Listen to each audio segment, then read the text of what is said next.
Ning balik eskwela masakop sa Bureau of Fire Protection nakatutok usab sa mga boarding house ug dormitory sa Dakbayan. Si Chona kaniyon sa report. Mato ni Fire Senior Inspector Ara Alpajaro, Fire Marshal sa Dakbayan sa Talisay, nga adunay upat ka mga dormitoryo nga himutang sa Dakbayan nga mga tinun-an ang nagpuyo. Samtang aduna usab sila mga boarding house ug apartments nga gipang inspeksyon. Gidugang sa Fire Marshal nga sagad nga nimuyo niini mga pamilya ug mga nanarbaho.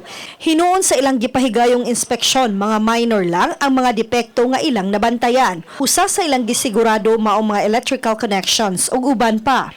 Sa pagkakaroon, yung mga wirings na lang amo siyang gipa-maintain, and then yung mga fire extinguishers nila na medyo kailangan na ring i-refill, mauto, amo na silang gi-advisean. Lakip sa gi-inspection sa Bureau of Fire mga eskwelahan sa 22 ka mga barangay sa Talisay.